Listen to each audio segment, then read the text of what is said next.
prosedur pembubaran FPI ini memang tidak sesuai dengan apa yang sudah diatur di dalam undang-undang. Paling tidak, walaupun undang-undang memberikan kewenangan pemerintah kepada pemerintah atau penguasa untuk bisa membubarkan sebuah ormas atau melarang sebuah ormas, tetapi tetap ada prosedurnya.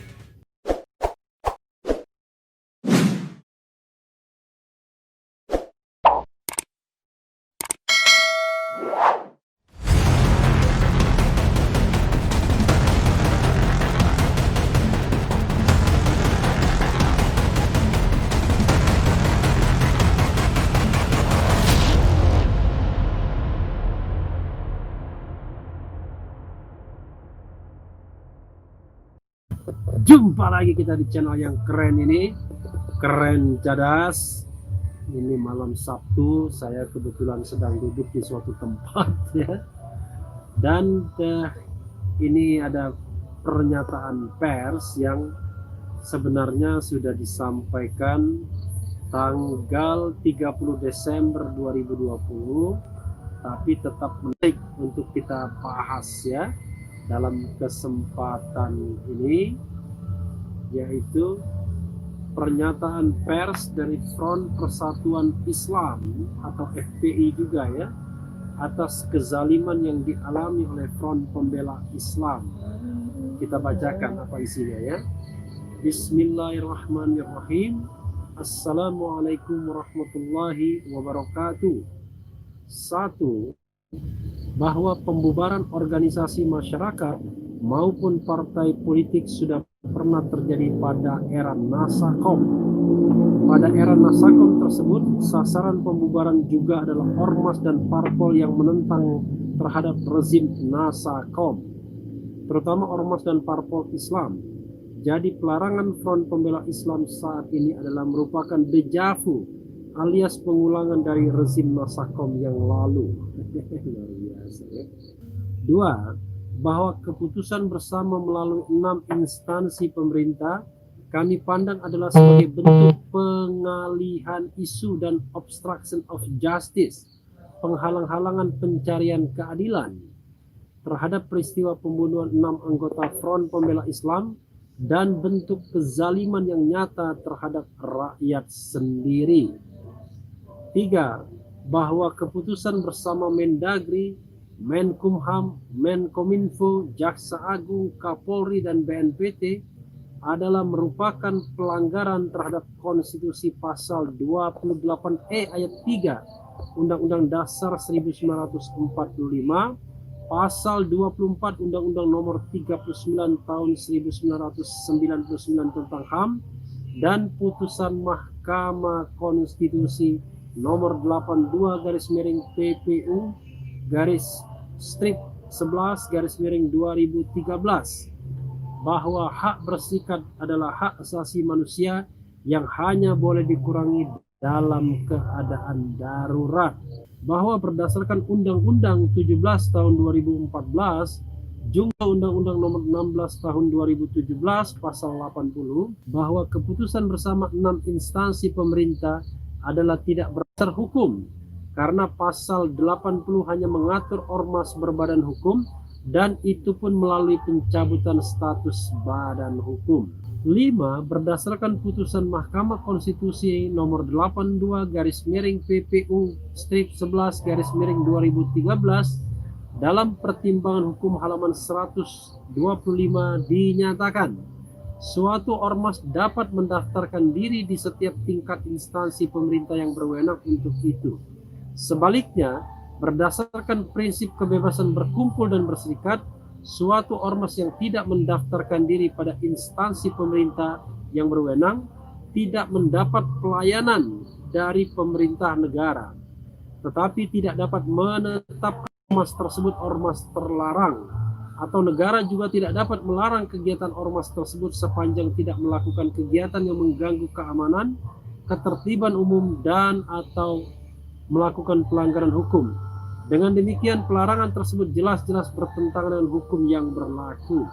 Bahwa Oleh karena keputusan bersama tersebut adalah melanggar konstitusi dan bertentangan dengan hukum, secara substansi keputusan bersama tersebut tidak memiliki kekuatan hukum baik dari segi legalitas maupun dari segi legitimasi.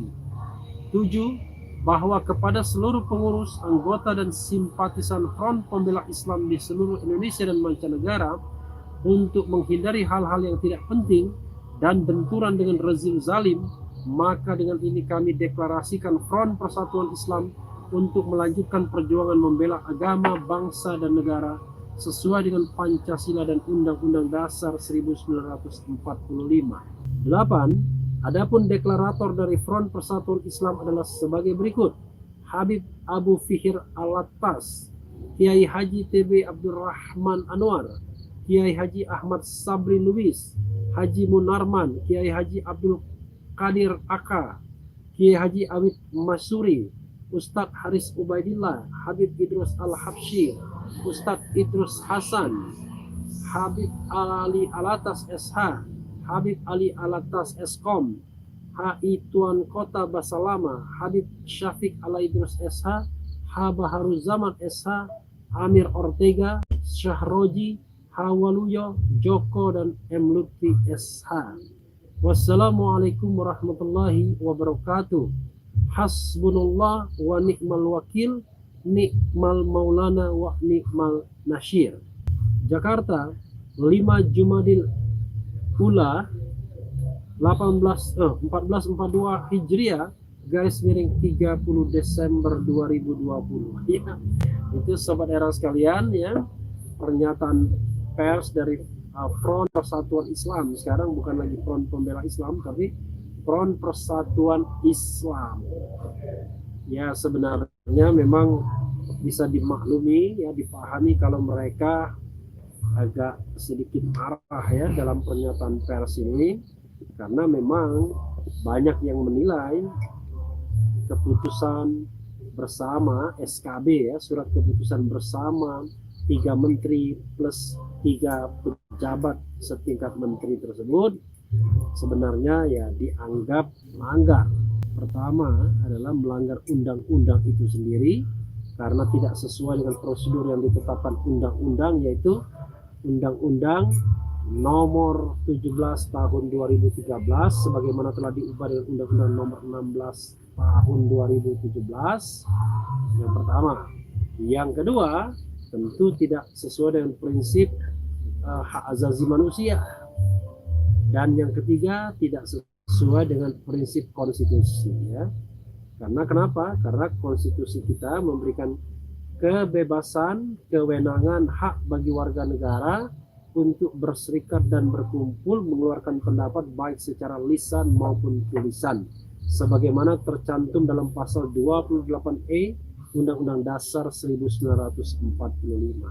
Selain itu, sobat era sekalian, juga pastilah melanggar hak asasi manusia, ya, melanggar ICCPR, Covenant International on Civil and Political Rights, pastinya yang sudah diterima, sudah diratifikasi oleh Indonesia, juga melanggar undang-undang tentang hak asasi manusia. Sobat era sekalian, secara prosedur sebagai contoh misalnya kita tahu sebagaimana video terdahulu saya mengatakan bahwa prosedur pembubaran FPI ini memang tidak sesuai dengan apa yang sudah diatur di dalam undang-undang. Paling tidak, walaupun undang-undang memberikan kewenangan pemerintah kepada pemerintah atau penguasa untuk bisa membubarkan sebuah ormas atau melarang sebuah ormas, tetapi tetap ada prosedurnya.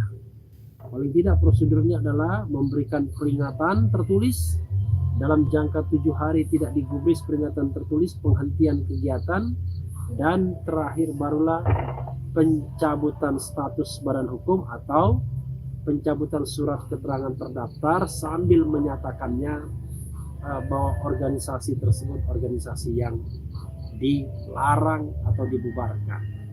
Persoalannya adalah sepanjang yang saya tahu ya, prosedur itu tidak ditempuh. Satu. Yang kedua berikutnya adalah kita tidak tahu hal yang spesifik apa yang membuat FPI kemudian dibubarkan, yang seharusnya bisa dilakukan peringatan terlebih dahulu. Ada beberapa video yang misalnya diputar, video tahun 2015 tentang dukungan FPI terhadap ISIS. Ada juga dengan mengatakan bahwa mereka terlibat dalam terorisme, anggota-anggotanya dan lain sebagainya. Tetapi sekali lagi, sebagaimana video sebelumnya, saya mengatakan kita harus bisa membedakan antara organisasi dan kejahatan atau pelanggaran yang sifatnya individual. Kecuali pelanggaran tersebut sifatnya organisasional dan sudah ada putusan pengadilan yang mengatakan bahwa itu adalah kesalahan organisasi. Tapi kan ini tidak.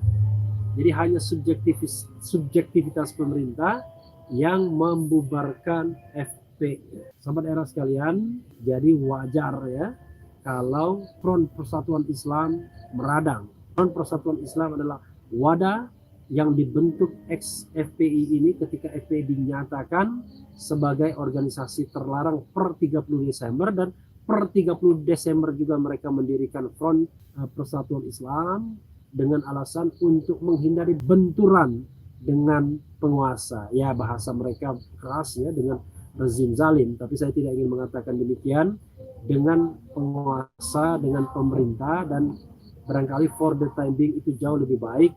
Yang penting eksistensi mereka tetap bisa dilanjutkan. Dan kita tahu bahwa ya, kita tahu sobat era sekalian bahwa Menteri Menko Polhukam ya, Mahfud MD mengatakan bahwa silahkan bagi Front Persatuan Islam untuk membuat organisasi itu dan tidak akan dilarang karena adalah hak warga negara.